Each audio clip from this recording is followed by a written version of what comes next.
Hai co-friends, di sini kita memiliki pertanyaan tentang listrik. Diketahui di soal ada alat pemanas bekerja pada tegangan 220 volt dan arusnya 2 ampere. Tentukanlah energi listrik yang diserap pemanas tersebut selama yang A adalah 5 sekon dan yang B adalah 1 jam.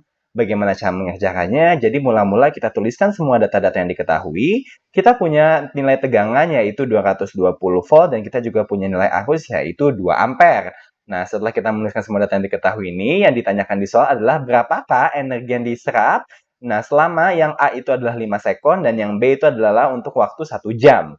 Nah, di sini rumus yang akan kita gunakan, kita tahu kalau energi adalah perkalian antara daya dan waktu, jadi daya dikali waktu.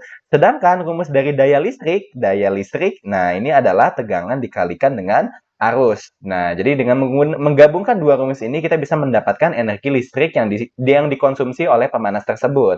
Nah, jadi di sini kita menggunakan rumus tersebut, jadi E sama dengan P kali T, dan P-nya kita masukkan V kali I, maka untuk yang A, kita masukkan nilai tegangannya 220 volt, I-nya 2 ampere, dan nilai waktunya itu adalah 5 sekon, gitu ya, waktunya dalam sekon, maka didapatkanlah hasil energinya adalah 2200 joule. Inilah adalah energi yang diserap oleh pemanas selama 5 sekon. Dan untuk yang B, kita gunakan rumus yang sama, E sama dengan P kali T, P-nya diganti dengan V kali I, lalu T-nya itu dimasukkan nilainya 1 jam, tapi karena di sini kita menggunakan T-nya itu harus dalam sekon, maka 1 jamnya ini kita konversi terlebih dahulu menjadi sekon, yaitu 3.600 detik, karena 1 jam 3.600 detik, lalu kita kalikan semuanya, kita dapatkanlah hasilnya yaitu 1.584.000 joule, seperti itu. Nah, setelah kita mendapatkan angka ini, kita bisa langsung saja ubah dari joule ini, karena ada nolnya 3, kita bisa nyatakan dalam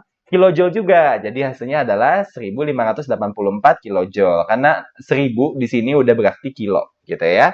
Nah, oke kok friends, sekian pembahasan kita terkait soal listrik ini. Semoga bermanfaat dan sampai jumpa di video berikutnya.